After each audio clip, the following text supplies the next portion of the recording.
नमस्कार। कक्षा 12 की एग्रीकल्चर की क्लास में आप सभी का स्वागत है। हम पढ़ रहे थे शस्य विज्ञान मृदा एवं बीज अध्याय 1, जिसमें हमने कुछ परिभाषा, मृदा उर्वरता, उत्पादकता, कृषि में महत्व सभी के बारे में बात कर ली थी। आज का हमारा टॉपिक है मृदा क्षरण एवं संरक्षण, सॉइल इरोजन एंड कंजर्वेशन। तो इसके बारे में आज की क्लास में हम डिस्कस करने वाले हैं, पढ़ने वाले हैं और मैं आपको पढ़ाने वाला हूँ। अब क्लास शुरू करने से पहले चैनल पर नए हो तो सब्सक्राइब कर दो, क्योंकि रोजाना क्लास आ रही है। तो आप सभी इस क्लास का पूरा फ़ायदा उठाएं और अच्छी तरह से पढ़ें, मैं यही चाहता हूँ। बाकी नोट्स की जानकारी के लिए मैं आपको बता दूँ, मैं एक ऑफिशियल वीडियो लेकर आऊँगा, जिसके माध्यम से मैं एक नोट्स की बुक तैयार कर रहा हूँ। उस बुक के माध्यम से आपको सभी नोट्स, पिछले 5 वर्षों की, 5 से 6 वर्षों के प्रश्न पत्र और कुछ 300 से 400 महत्वपूर्ण प्रश्न मैं उसमें दूंगा आपको।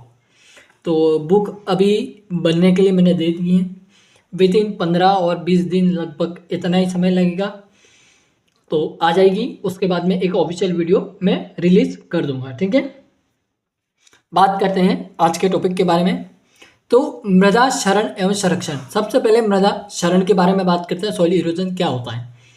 तो भौतिक रूप से मिट्टी के कणों का अपने स्थान से हटने की क्रिया को मृदा क्षरण कहते हैं, या फिर मृदा पृथक्करण तथा परिवहन मृदा क्षरण कहलाता है। अब समझिएगा इस बात को। भौतिक रूप से किस प्रकार से? माना कि ये आपको पेन दिख रहा है, इस पेन को उठा करके मैंने यहाँ रख दिया, ये क्या हो गया? भौतिक रूप हो गया। कैसे? मेरा हाथ मैंने फिजिकल कंडीशन से, फिजिकल तरीके से मैंने क्या किया? पेन को उठा के कहीं और रख दिया, तो ये क्या हो गया? भौतिक रूप हो गया। इसी प्रकार से क्या होता है कि जब मिट्टी के कण किसी कारक द्वारा, फिजिकल कंडीशन में किसी कारक द्वारा एक स्थान से दूसरे स्थान पर जाते हैं, या फिर हटता है, या फिर पानी के या किसी अन्य कारक के साथ में बह जाता है, तो वो क्या कहलाता है? मृदा क्षरण कहलाता है, ठीक है।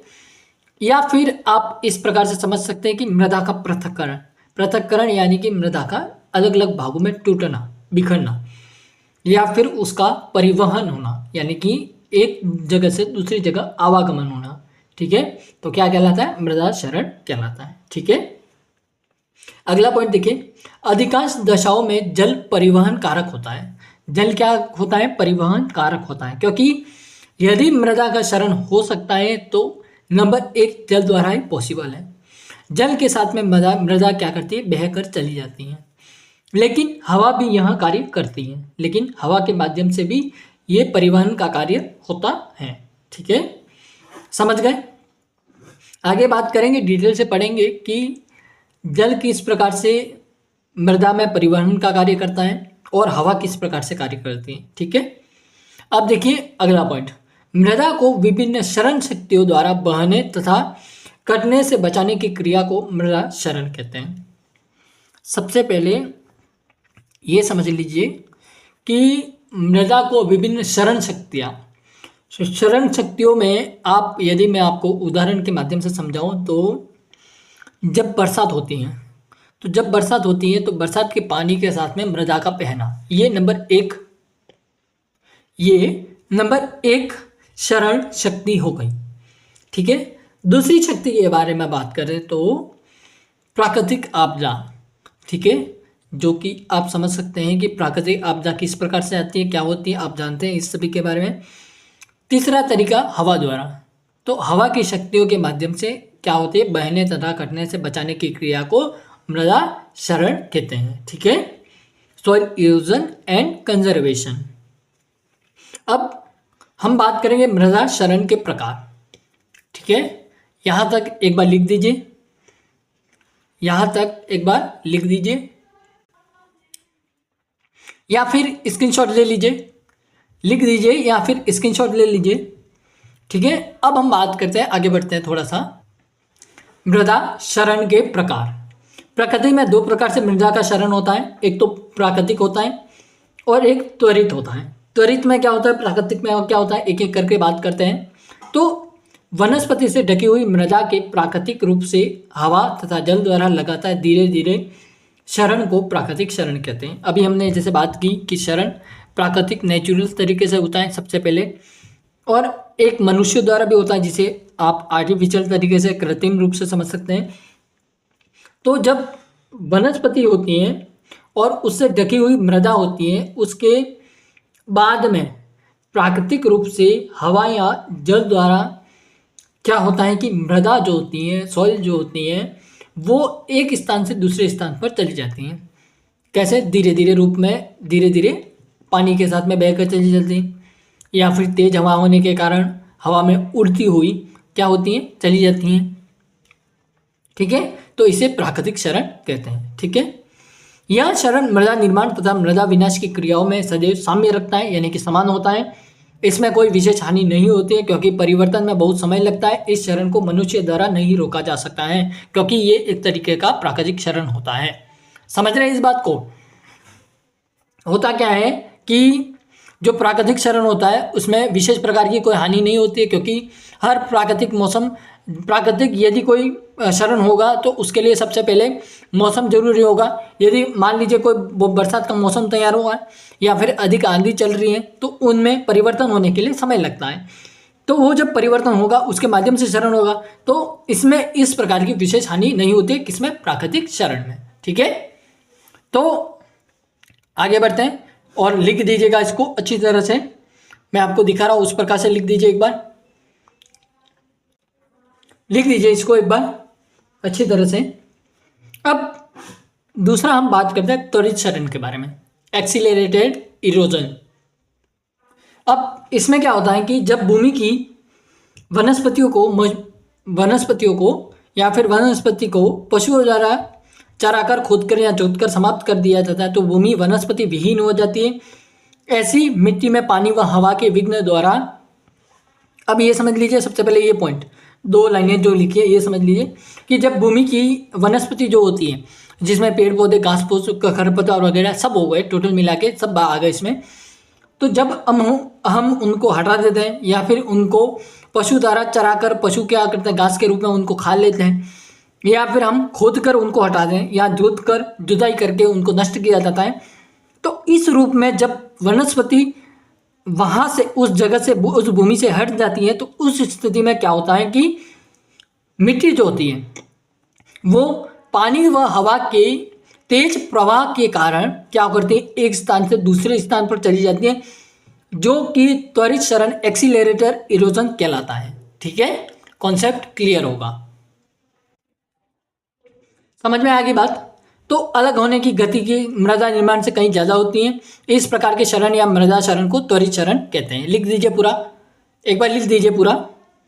ठीक है, एक बार पूरा नोट डाउन कर लीजिए। फिर ये जो त्वरित क्षरण होता है ये 2 प्रकार से होता है। कितने प्रकार से होता है? 2 प्रकार से, जल और वायु द्वारा। जल द्वारा क्षरण जो होता है वो वाटर इरोजन कहलाता है, इसको इंग्लिश में वाटर इरोजन कहते हैं। इसमें क्या होता है कि जब आवरण रहित भूमि पर जब वर्षा की बूंदें गिरती हैं तो उनकी चोट से मृदा कण तितर बितर होकर बिखर जाते हैं और गंदे पानी के रूप में एक स्थान से दूसरे स्थान पर पहुंच जाते हैं। इस प्रकार खेत की उपजाऊ मिट्टी का जल के साथ क्षरण हो जाता है। समझिएगा, मान लीजिए मेरे पास में एक बोतल में पानी है, मैंने उस पानी को क्या किया, ऊपर से अधिक ऊंचाई से जहाँ पर मैं खड़ा हूँ वहाँ से अपने हाथ से क्या किया, मैंने धीरे धीरे उस पानी को नीचे जमीन पर डोला या फिर उसको गिराया। तो जब मैं उस पानी को ज़मीन पर गिराऊंगा तो उसके माध्यम से क्या होगा कि वो जो मृदा होगी उस ज़मीन पर, वो मृदा अपने स्थान से धीरे धीरे हटती जाएगी।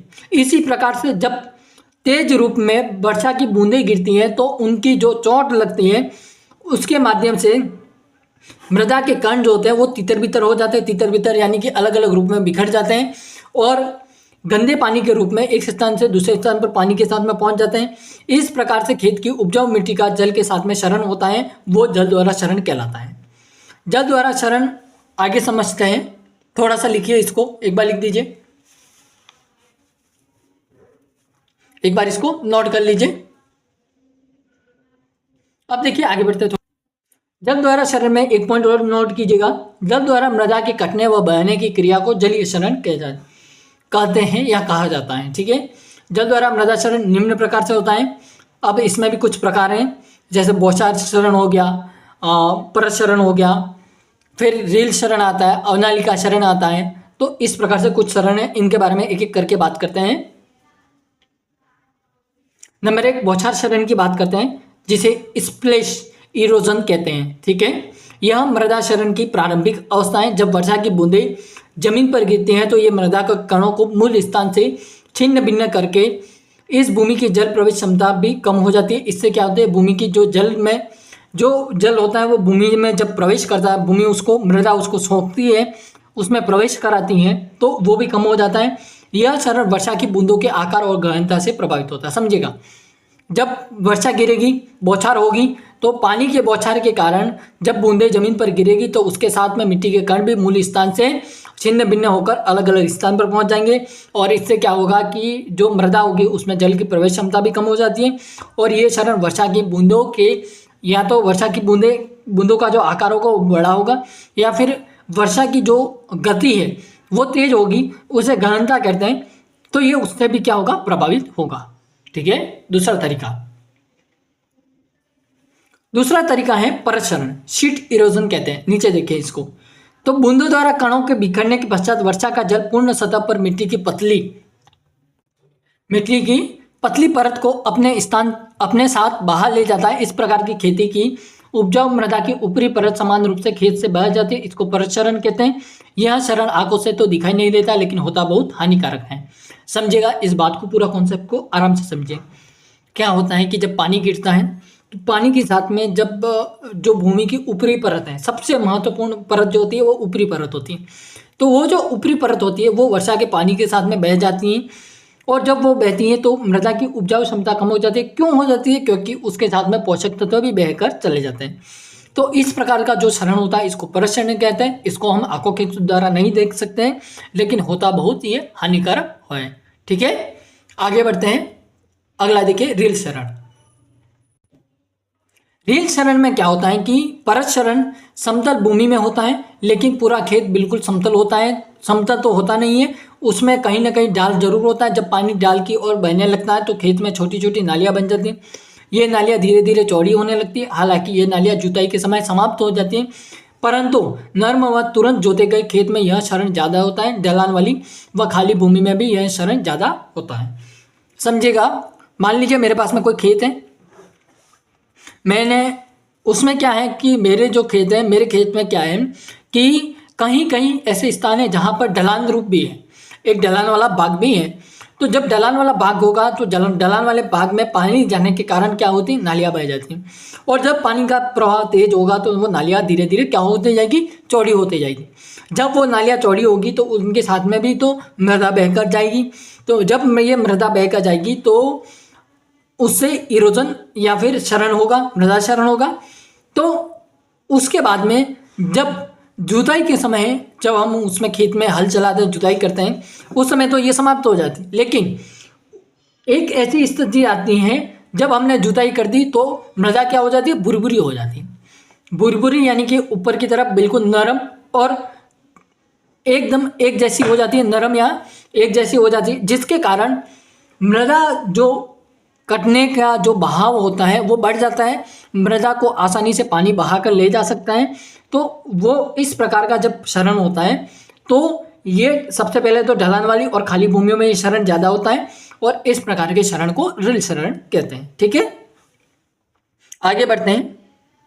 एक लास्ट और हम बात करेंगे अवनालिका क्षरण के बारे में। अवनालिका क्षरण में क्या होता है कि इसे गुल्ली इरोजन भी कहते हैं। तो यह रील क्षरण की बढ़ती अवस्था है। जब ढाल अधिक होता है तो रील क्षरण द्वारा बनाई गई नालियाँ इतनी चौड़ी और गहरी हो जाती है कि उपजाऊ मिट्टी के कटने के बाद अधो मृदा भी कटने लगती है। अधो मृदा यानी कि जो पहली जो परत थी उसके बाद की जो परत आती है उसको अधो मृदा कहते हैं, वो भी धीरे धीरे पानी के साथ में बहने लगती है। तो इस प्रकार के कटाव को क्या कहते हैं, अवनालिका या नालीदार क्षरण कहते हैं। ये रील क्षरण का ही एक रूप है, अवनालिका क्षरण या फिर गुल्ली इरोजन। ठीक है, तो इन मृदाओं में कृषि कार्य करना फिर कठिन हो जाता है। ठीक है, यहाँ तक कॉन्सेप्ट बिल्कुल क्लियर होगा। अब आज की क्लास को यहीं तक रखते हैं। कल हम जलीय कारकों के द्वारा होने वाले संरक्षण के बारे में पढ़ेंगे। फिर मृदा संरक्षण की जैविक विधियाँ हैं, बायोलॉजिकल मेथड हैं कुछ, उनके बारे में। देखिए छाले तो अभी तक ठीक नहीं हुआ है, फिर भी मैं कोशिश कर रहा हूँ कि हम धीरे धीरे कंप्लीट करते जाएं, या फिर धीरे धीरे अलग अलग क्लास के माध्यम से पढ़ते जाएं। ठीक है, thank you, thanks for watching. जय हिंद, जय भारत।